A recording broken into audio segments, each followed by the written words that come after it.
Good morning, everybody. How are you? I hope you all are fit and fine.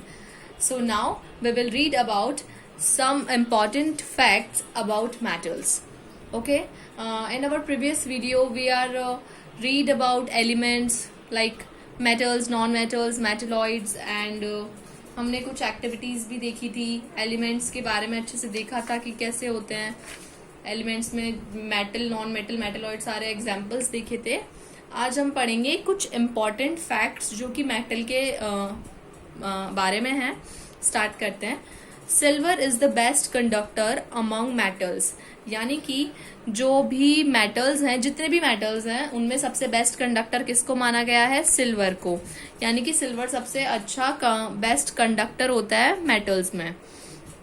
Lead is the least conductor among metals. जो lead होता है वो क्या होता है? एक मेटल ही होता है, लेकिन वो बहुत ज्यादा बैड कंडक्टर होता है, यानी कि हम उससे इलेक्ट्रिसिटी प्रोड्यूस नहीं कर सकते हैं बिल्कुल भी। तो सबसे गंदा जो लीस्ट कंडक्टर होता है मेटल का। थर्ड फैक्ट ये है कि mercury has the lowest melting point. It's melting point is -8.9 degree Celsius. जो मर्क्यूरी एक हमारा एलिमेंट मेटल होता है, उसका जो मेल्टिंग पॉइंट होता है वो सबसे ज्यादा लोएस्ट होता है। ये भी एक इम्पॉर्टेंट फैक्ट है। अगर आपसे ये भी क्वेश्चन आ सकता है, एमसीक्यू में आ जाए आपके 1 मार्क्स में, कि मर्क्यूरी का जो मेल्टिंग पॉइंट होता है वो कितना आता है? -8.9 डिग्री सेल्सियस। फोर्थ फैक्ट है हमारा, tungsten has the highest melting point among the metals. Melting point of tungsten is 3410, यानी कि 3400 डिग्री सेल्सियस। तो आपको ये चीज याद रखनी है कि सबसे मेटल का सबसे जो लोएस्ट मेल्टिंग पॉइंट होता है वो मर्क्यूरी का होता है, और हाईएस्ट मेल्टिंग पॉइंट होता है टंगस्टन का होता है। और उनका कितना कितना होता है ये भी याद रखना है, ठीक है। सिल्वर बेस्ट कंडक्टर होता है मेटल का, और लीड क्या होता है? सबसे लीस्ट कंडक्टर होता है, ठीक है। ये कुछ फैक्ट्स दिए हुए बेटा आपको। फिफ्थ फैक्ट है, टॉप में देखिए आप, mercury, calcium and francium are the liquid metals. यानी कि जो ये तीनों आपको जो एलिमेंट्स दिए हुए हैं, ये क्या होते हैं? ये लिक्विड मेटल्स होते हैं। यानी कि मेटल तो होते हैं, लेकिन ये किस फॉर्म में पाए जाते हैं बेटा? लिक्विड फॉर्म में पाए जाते हैं, ठीक है। ज्यादातर मेटल्स ऐसे तो सॉलिड फॉर्म में ही पाए जाते हैं, लेकिन जो ये तीनों होते हैं वो क्या होते हैं? लिक्विड फॉर्म में पाए जाते हैं। फोर्थ है हमारा, francium is also most reactive metal. ये भी क्या होता है? जो फ्रेंसियम होता है वो काफी ज्यादा रिएक्टिव होता है मेटल्स में। हमारा नेक्स्ट है, coinage metals are copper, silver and gold. तो बेटा जो ये कॉइनिक मेटल्स हैं वो क्या होते हैं? Copper, silver, gold. यानी कि ये ऐसे मेटल्स होते हैं जिनको हम बहुत टाइम से यूज कर रहे हैं, हमारे alloys as a component use कर रहे हैं, उनको अलॉयज में यूज कर रहे हैं, जैसे कि कॉइन्स बनाने में, मिंट कॉइन्स बनाने में, ठीक है। इनको हम इस तरह से बहुत टाइम से यूज करते हुए आए हैं हमारे काम में। तो इनको हम कहते हैं कॉइनिक मेटल्स, जिसमें क्या आते हैं? कॉपर, सिल्वर और gold. Next is ruthenium, silver, gold, rhodium, iridium, rubidium, osmium, palladium and platinum are noble metals. अगर आपके नोबल मेटल्स की बात करी जाए तो जितने भी आपको ये एलिमेंट्स के नेम गिवन है वो सारे क्या कहलाते हैं बेटा? नोबल मेटल्स कहलाते हैं, ठीक है। Aluminium is the most abundant metal. Aluminium सबसे ज्यादा अबेंडेंट मेटल होता है। Some important facts about non metals. अभी हमने मेटल्स के बारे में देखे, अब हम देखेंगे नॉन मेटल्स के बारे में। ब्रोमियम is only non metal which is liquid at room temperature. तो ये बहुत ही इंटरेस्टिंग फैक्ट है कि जो ब्रोमीन होता है, ब्रोमीन आपका एक एलिमेंट होता है, तो वो क्या होता है बेटा? नॉन मेटल है, लेकिन वो क्या होता है? रूम टेम्परेचर पे लिक्विड होता है। क्या होता है? रूम टेम्परेचर पे लिक्विड की तरह बिहेव करता है। Next, carbon is the best conductor among non metals. अगर हम कार्बन की बात करें, ये सबसे ज्यादा बेस्ट कंडक्टर होता है नॉन मेटल्स में, सबसे हाईएस्ट बेस्ट कंडक्टर होता है ये, ठीक है। यानी कि जो इलेक्ट्रिसिटी का बहुत अच्छा सोर्स होता है ये। Fluorine is the most reactive non metal. Fluorine जो होता है वो सबसे ज्यादा रिएक्टिव नॉन मेटल कहलाता है, ठीक है। तो आपको ये फैक्ट्स याद रहने चाहिए ठीक है, ये चीज बहुत इंपॉर्टेंट है दोनों ही। Carbon is only non metals having the highest melting and boiling points. जैसे कि हमने मेटल्स में देखा था फैक्ट कि किसका सबसे ज्यादा मेल्टिंग और बॉइलिंग पॉइंट था, तो अब इसमें क्या है बेटा, जो कार्बन होता है, कार्बन क्या होता है, नॉन मेटल, इसका सबसे ज्यादा हाई मेल्टिंग पॉइंट भी सबसे ज्यादा हाई होता है इसका, और बॉइलिंग पॉइंट भी सबसे ज्यादा हाई होता है। और जो हीलियम होता है उसका सबसे लोएस्ट मेल्टिंग पॉइंट और लोएस्ट बॉइलिंग पॉइंट होता है। ठीक है, बॉइलिंग पॉइंट और मेल्टिंग पॉइंट दोनों क्या होते हैं, लोएस्ट होते हैं किसके, हीलियम के। ठीक है, तो इसमें क्या है, कार्बन और हीलियम। कार्बन का हाईएस्ट बॉइल्ड बीपी और एमपी होता है, यानी कि बॉइलिंग पॉइंट और मेल्टिंग पॉइंट, और इसका क्या होता है, helium lowest. There are 11 gaseous non metallic elements. तो अगर हम नॉन मेटेलिक एलिमेंट्स की बात करें तो कितने होते हैं, there are 11 gaseous, 11 gaseous non metallic elements होते हैं। अब हम देखेंगे कैरेक्टरिस्टिक्स ऑफ कंपाउंड। कंपाउंड के कैरेक्टरिस्टिक्स क्या होते हैं। ठीक है, अभी तक जो पढ़ा है मैंने समझ में आ गया होगा। हमने फैक्ट्स देखे मेटल नॉन मेटल के बारे में, कुछ इंपॉर्टेंट फैक्ट्स हैं जो आपको जानना बहुत जरूरी था। अब देखते हैं हम इनके कैरेक्टरिस्टिक्स। कंपाउंड्स के क्या कैरेक्टरिस्टिक्स होते हैं बेटा, a compound is always composed of 2 और more elements combined together chemically in a fixed proportion by mass. तो कंपाउंड जो होते हैं उनको हमेशा 2 या 2 से ज्यादा एलिमेंट्स होते हैं, उनको केमिकली कंबाइन किया जाता है, फिक्स्ड प्रपोर्शन में उनको कंबाइन किया जाता है। जैसे कि water is a compound made up of hydrogen and oxygen in the ratio of 1:8 by mass and it's formula is H2O। अगर हम H2O यानी कि वाटर की बात करें तो वाटर किस किस एलिमेंट से मिलके बनता है, हाइड्रोजन और ऑक्सीजन। उसमें रेशो कितना होता है, 1:8 होता है इसमें। ठीक है, और इसका फॉर्मूला क्या होता है, H2O। ठीक है, हाइड्रोजन के 2 मॉलिक्यूल होते हैं और ऑक्सीजन का 1 मॉलिक्यूल होता है। Carbon dioxide is a compound made up of carbon and oxygen. Carbon किससे मिलके बनता है, कार्बन से मिलके और जो कार्बन डाइऑक्साइड की अगर हम बात करें, हमने इसके पहले बात करी थी वाटर की, यानी कि वाटर का फॉर्मूला होता है H2O, कार्बन डाइऑक्साइड का होता है CO2। तो कार्बन डाइऑक्साइड में जो कार्बन और ऑक्सीजन के जो एलिमेंट्स होते हैं वो दोनों मिलके क्या बनाते हैं, कार्बन डाइऑक्साइड बनाते हैं। ठीक है, कितना रेशो होता है इनका, 3:8 रेशो में बनाते हैं, यानी कि जो कार्बन का तो 3 होता है और 8 किसका होता है, oxygen, by mass and it's formula. और कार्बन डाइऑक्साइड का फॉर्मूला क्या होता है बेटा, CO2, यानी कार्बन का 1 मॉलिक्यूल और ऑक्सीजन के 2 मॉलिक्यूल होते हैं इसमें। ठीक है, the properties of compound are different from those of its constituent elements। जो वो कंपाउंड बनता है उसकी जो प्रॉपर्टीज होती है उसके जो कॉन्स्टिट्यूएंट एलिमेंट्स हैं, यानी कि एलिमेंट्स तो क्या हो गए, 2 एलिमेंट्स, अलग अलग एलिमेंट्स, जिन दोनों एलिमेंट्स को मिला के हम कंपाउंड बनाते हैं। तो जो मिलके जो कंपाउंड यानी कि जो प्रोडक्ट बनता है उनका, उसकी प्रॉपर्टी किससे डिफरेंट होती है, वो जिनसे मिलकर वो बना। ठीक है, यानी कि जो जिन एलिमेंट से हम उसको बना रहे हैं उनकी प्रॉपर्टी डिफरेंट होगी, और जो नया कंपाउंड, न्यूली कंपाउंड जो फॉर्म हो रहा है उसकी प्रॉपर्टीज भी क्या होंगी बेटा, डिफरेंट होती है। एग्जाम्पल दे रखा है आपको, water is a compound composed of hydrogen and oxygen. जो वाटर होता है वो किससे बनता है, हाइड्रोजन और ऑक्सीजन से। Here the physical and chemical properties of water are quite different from the properties of constituent elements hydrogen and oxygen. जैसे कि जो वाटर है, वाटर की जो प्रॉपर्टीज होती है वो किससे डिफरेंट होती है, वाटर की प्रॉपर्टीज हाइड्रोजन से और वाटर की प्रॉपर्टीज ऑक्सीजन से डिफरेंट होती है। यानी कि अलग अलग से तो उसकी जो कंपाउंड बना उसकी प्रॉपर्टीज डिफरेंट ही होंगी, क्योंकि जब इन दोनों को मिलके बनाएंगे तो क्या बनेगा, एक अलग ही कंपाउंड फॉर्म होगा, तो उसकी प्रॉपर्टी भी अलग होगी। ठीक है, तो यही बात हो रही है। Hydrogen and oxygen are gases, क्योंकि जो वाटर होता है बेटा, वाटर तो क्या होता है, लिक्विड फॉर्म में होता है, और जो हाइड्रोजन और ऑक्सीजन होती है वो क्या होती है बेटा, गैस फॉर्म में होती है। ठीक है, ये दोनों गैसेस मिलके क्या बनाती है, वाटर बनाती है। ठीक है, थर्ड, ये क्या पढ़ रहे हैं हम, सारे कैरेक्टरिस्टिक्स होते हैं कंपाउंड के। when a compound is formed there is a liberation of large amount of heat energy। जब बेटा कोई भी कंपाउंड जब हम बनाते हैं, 2 एलिमेंट से मिलके जब हम कोई कंपाउंड बनाते हैं तो उसमें बहुत ज्यादा क्या निकलती है, लार्ज अमाउंट में हीट निकलती है उसमें से। एग्जाम्पल है बेटा आपका, जब हम कार्बन को एयर बर्न करते हैं, जब हम कार्बन को बर्न करते हैं इन एयर में, carbon dioxide formed with the liberation of energy. ठीक है, जैसे कार्बन है, कार्बन को हमने जलाया तो उससे क्या बनती है, कार्बन डाइऑक्साइड बनती है।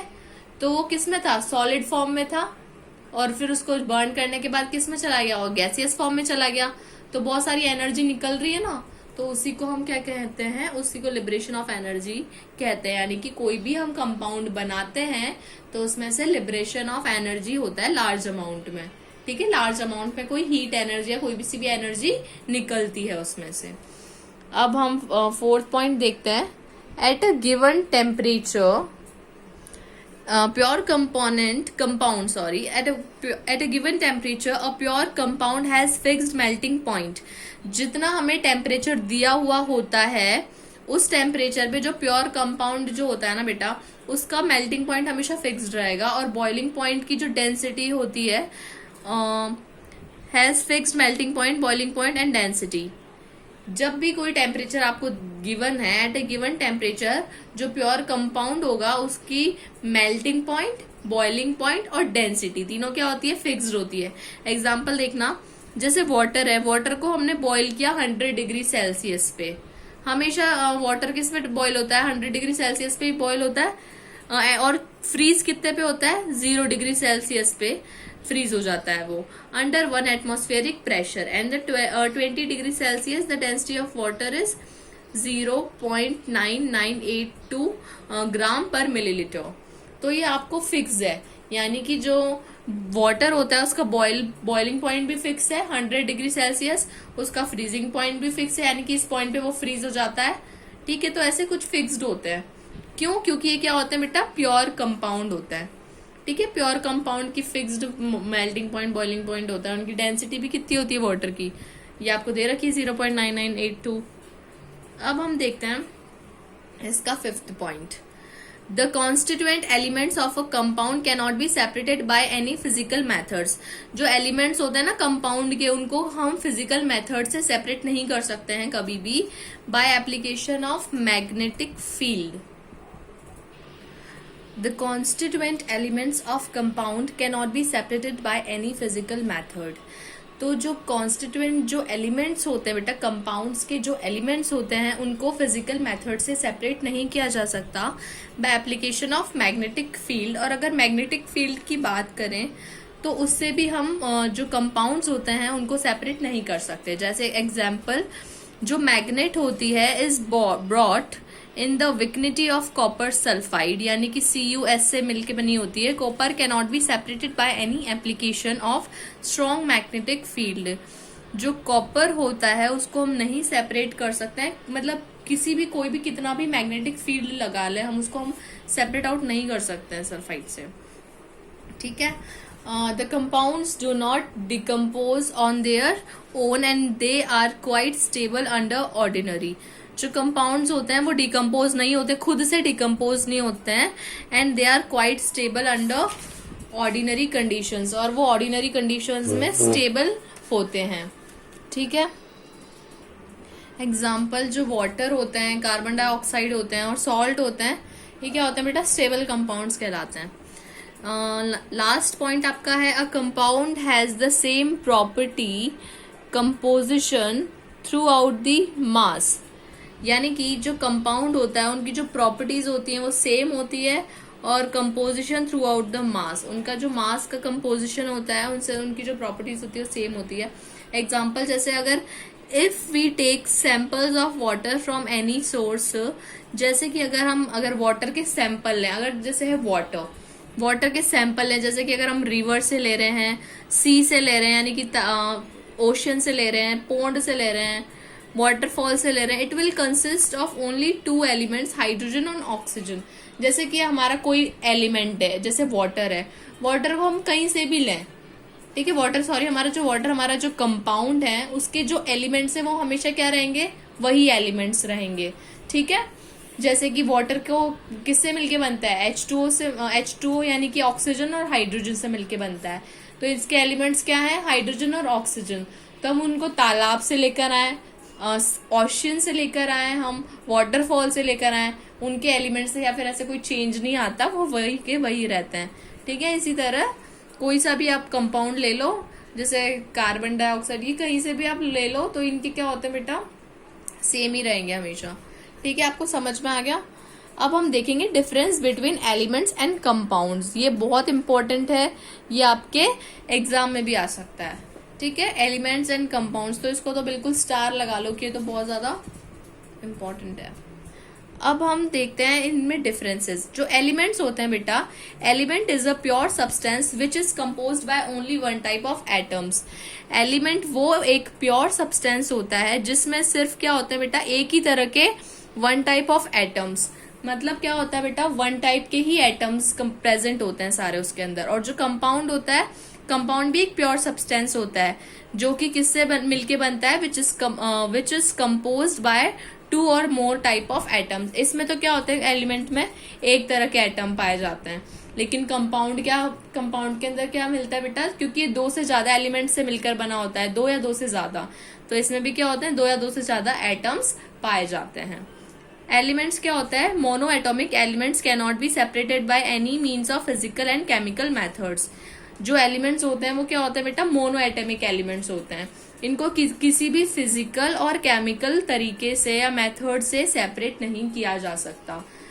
और अगर हम बात करें कंपाउंड की, कंपाउंड को सेपरेट किया जा सकता है इजीली, काफी इजीली हम इसको सेपरेट कर सकते हैं और एक न्यू सब्सटेंस बना सकते हैं बाय द केमिकल मेथड्स। ठीक है, केमिकल मेथड के थ्रू कंपाउंड को सेपरेट करके नए सब्सटेंस बना सकते हैं हम।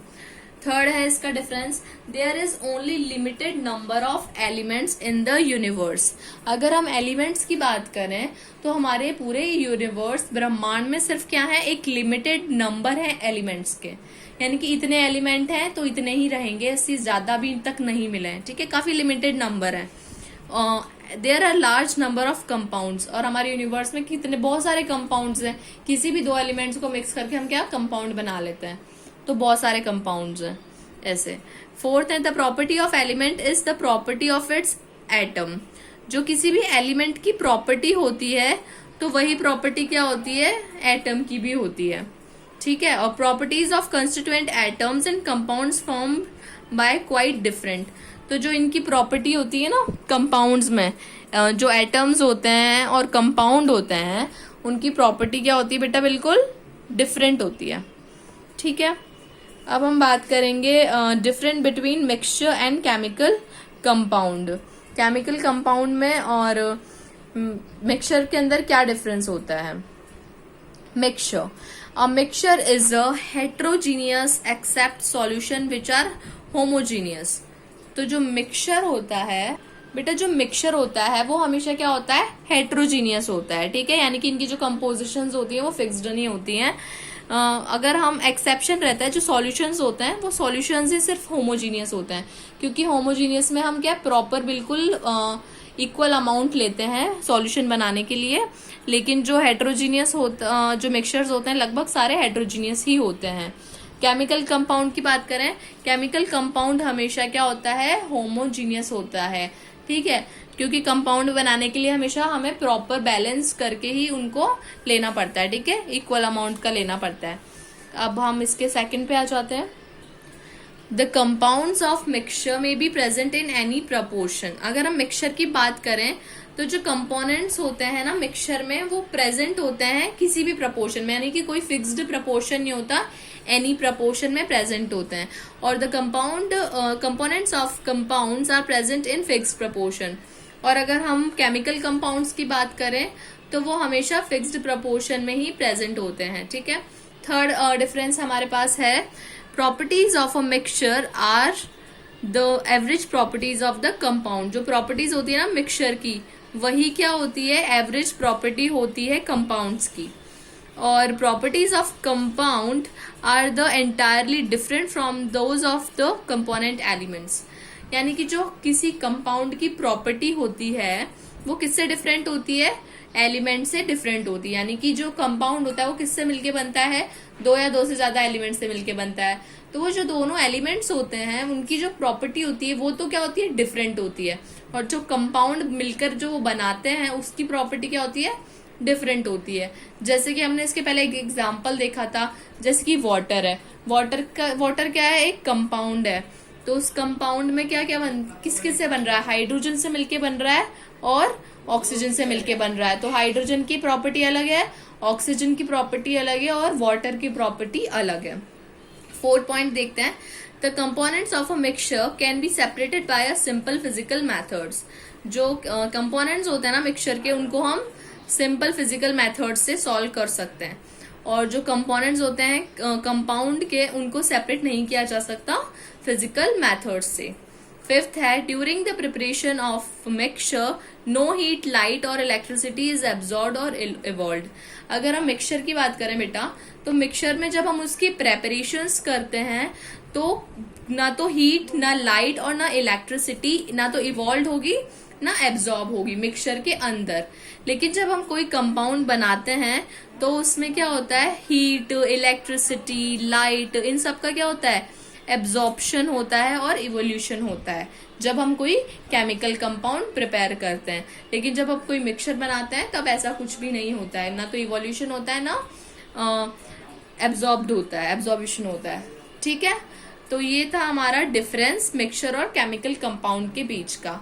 तो हमने लास्ट में डिफरेंसेस देख लिए, काफी ज्यादा इंपॉर्टेंट है, आपके एग्जाम पॉइंट ऑफ व्यू से भी बहुत इंपॉर्टेंट है, क्योंकि एग्जाम्स में क्या होता है, लगभग जो केमिस्ट्री, ये जो चैप्टर है केमिस्ट्री से रिलेटेड है, ठीक है, तो इनमें क्या होता है, इनमें डिफरेंसेस ही ज्यादा पूछे जाते हैं। ठीक है, तो ये दोनों तो आपको बिल्कुल अच्छे से लर्न कर लेना है, और आपको मैं कॉन्ग्रेचुलेट करना चाहूंगी क्योंकि आपका ये चैप्टर आज यहीं पे खत्म होता है। काफी टाइम के बाद हमने अपना ये चैप्टर कंप्लीट किया है और बहुत ही इंपॉर्टेंट चैप्टर था एग्जाम पॉइंट ऑफ व्यू से। काफी ज्यादा कुछ सीखने को मिलेगा इसमें और ये चीजें हमेशा आपके काम आएगी। तो इस चैप्टर को बहुत अच्छे से पढ़िएगा और इसके क्वेश्चन आंसर्स भी काफी अच्छे से सॉल्व करिएगा आप। बहुत इंपॉर्टेंट चैप्टर है। आई होप आपको समझ में आया होगा। और बेटा कोई भी चीज अगर आपको समझ में नहीं आई है तो आप मैसेज करिए या फिर कॉल कर लीजिए, ठीक है, तो आपको जरूर समझाएंगे। और पढ़िए बिल्कुल इस चैप्टर को बहुत अच्छे से, खुद से आप पढ़ना शुरू कर दीजिए, ठीक है। तो ये वीडियो हम यहीं पे एंड करते हैं। So stay home, stay safe and bye bye.